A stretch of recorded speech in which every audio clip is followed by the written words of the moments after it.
매파를 MBK가 인수했었고 당시 약 1조 원의 지분의 94%를 인수를 했습니다. 근데 이게 지금은 약 가치가 1천억 정도로 추정이 됩니다. 이것 또한 트렌드의 변화로 인한 기업 가치 폭락인데요. MBK는 지금 더 안 좋은 게 지금 이자가 7.5%예요. MBK 이자가. 원래 9%였다가 이나마도 떨어진 거예요. 그러면은 영업이익보다 지금 이자가 더 비싸거나 아니면 똔똔인 상황입니다. 굉장히 안 좋은 거죠. 이것도 언제 터질지 지금 알 수가 없습니다. 안녕하세요. 광마입니다. 요새 미국의 사모펀드들 위기설이 불거지고 있고요. 한국도 크게 다르지 않습니다. 그래서 미국이랑 한국은 MBK 사례로 한번 알아보도록 하겠습니다. 얼마 전 2월에 블루아울 캐피탈이라는 데서 이 펀드에 대한 환매 연구 중단을 선언했고요. 이 펀드 같은 경우에는 소프트웨어 기업들의 돈을 빌려주는 데인데요. 투자도 했고, 근데 AI 디스트럽션 때문에 회수 불능 위기에 처했습니다. 그래서 펀드 환매 연구 중단을 선언한 겁니다. 딴 데도 비슷해요. 블랙스톤도 분기별 5% 환매 캡 유지하면서 버티는 중이고요. KK랑 아폴로도 그냥 펀드에 대해서 자산가치 하향 조정하는 방식으로 버티고 있습니다. 블루아웃 펀드는 어떤 데 투자했냐? 이런 데 투자한 데거든요. 돈도 꺼주고 투자도 했고, 근데 보시면 아시는 회사 하나도 없죠.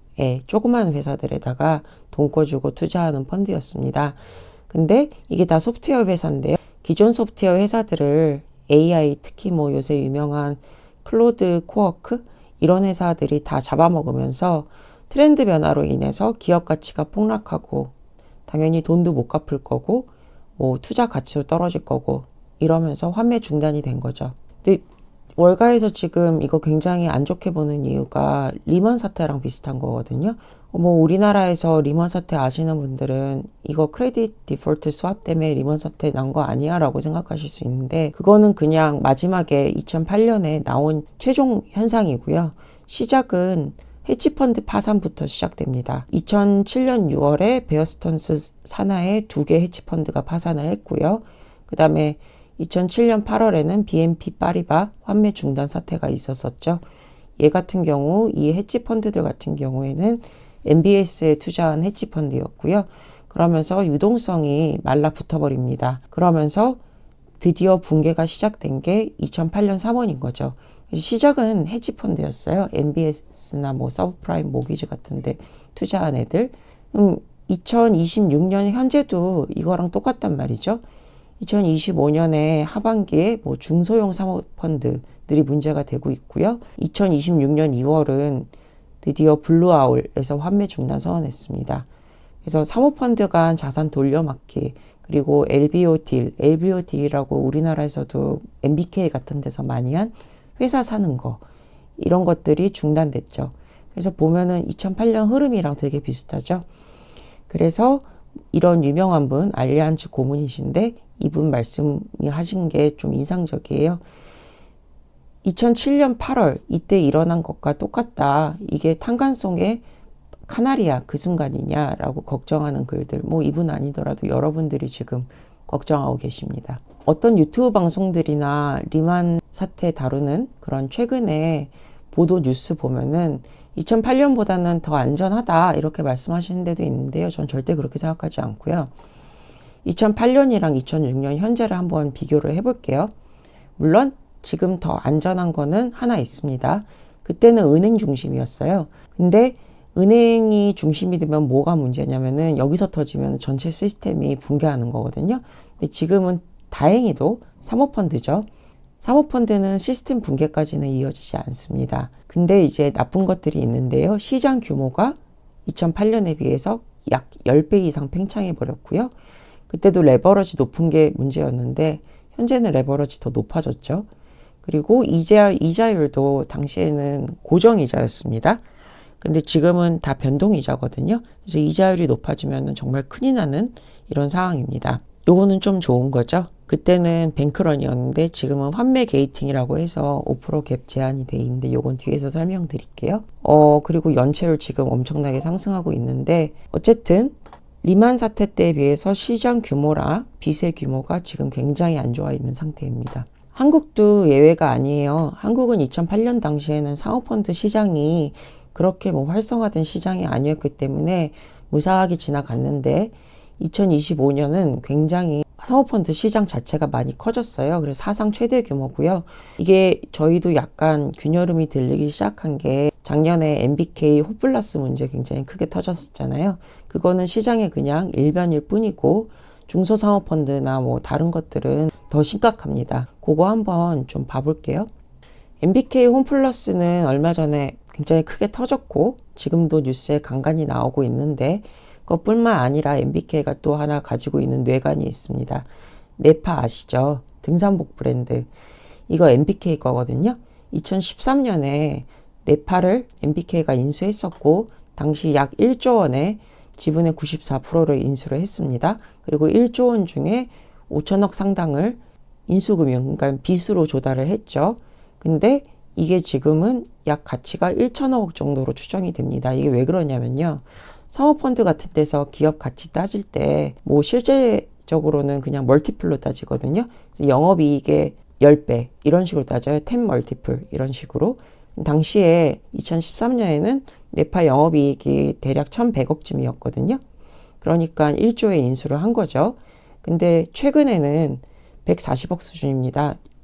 작년은 훨씬 더 떨어진 걸로 제가 알고 있어요. 그러면은 영업이익이 한 10분의 1 토막 됐으니까 이 기업 가치 1조 원에 인수한 이 지분 가치도 10분의 1, 약 1천억 단위로 떨어졌다라고 보시면 맞을 것 같아요.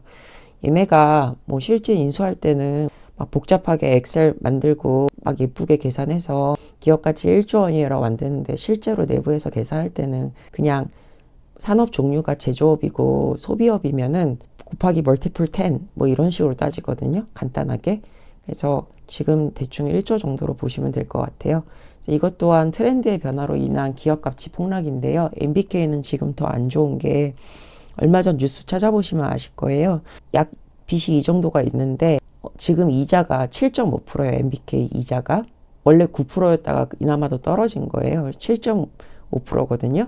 그러면 대충 지금 MBK가 가지고 있는 빚으로 계산해 보면은 이자를 1년에 135억 원에서 140억 원 사이를 내야 되거든요. 영업이익이 2023년, 2024년보다 조금 더 떨어졌다고 그랬잖아요. 그러면은 영업이익보다 지금 이자가 더 비싸거나 아니면 똔똔인 상황입니다. 그러면 홈플러스랑 이제 비슷한 거예요, 상황이. 그래서 굉장히 안 좋은 거죠. 이것도 언제 터질지 지금 알 수가 없습니다. 굉장히 MBK도 노력하고 있는 걸로 알고 있거든요. 근데 또 안 좋은 거는 이제 펀드 자금 회수할 때가 됐어요. 얘네가 5천억 원은 빚으로 인수금융으로 조달했는데 나머지 돈들은 LP들한테서 인수를 한 건데요. 이제 LP들이 돈 회수할 때가 됐거든요. 그것도 지금 문제의 지금 핵심입니다. 자세한 거는 언론 기사 찾아보시면 알 텐데 뭐 아직 언론의 일면 기사로 나오는 단계는 아닌 것 같고요. 더 벨 이런 신문이 있거든요. M&A 관련된 뉴스, 재계 관련된 뉴스만 나오는 그런 신문입니다. 거기 찾아보시면 MBK 얘기, 네파 얘기 진짜 많이 나와요. 요새 한번 찾아보시면 어떨까 싶어요. 다행인 것은 미국 같은 경우는 2008년 한번 호되게 당했었잖아요. 그래서 사모펀드 시장 관련해서 규제가 굉장히 그 이후에 많이 들어왔습니다. 일단 등록 및 보고를 해야 되고요. 그전에는 그런 거 없었거든요. 그 다음에 더 좋은 거는 은행은 이제 사모펀드를 자기 자본 이용해서 할 수 없습니다. 그리고 유동성 관리하고 있고요. 아까 환매 게이팅 얘기했는데 이것도 2008년 이후에 들어온 제도입니다. 그래서 이게 들어오면 뭐가 좋냐면요. 사모펀드도 일반 회사랑 똑같아서 망할 건 망하고 살 거는 살거든요. 평소에도 그렇습니다. 근데 게이팅이 있으면은 망해도 질서 있는 퇴장이 가능하다는 거죠. 회사의 뒷정리가 그나마 된다는 뜻이에요. 그리고 시스템 감시도 하고 있고 투명성 강화도 많이 됐습니다. 이건 이제부터는 제 사견입니다만 미국은 이런 규제가 있어요. 그리고 환매 게이팅 같은 걸 통해서 질서 있는 후퇴도 가능하거든요. 근데 한국은 등록 및 보고는 하는 걸로 돼 있거든요. 근데 뭐 지금 지난번 MBK 사태에서도 볼 수 있듯이 안전 규제가 거의 없습니다. 한국 같은 경우에는요. 뭐 좀 있는 걸로 저도 알고는 있는데 MBK 홈플러스는 아직도 난리잖아요. 그런 면에서는 한국이 어떻게 보면 더 위험하다고 볼 수 있어요. 차라리 미국이 안전한 게 저희 입장에서는 더 다행이죠. 왜냐면 글로벌 금융위기 이런 건 다시 안 올 테니까.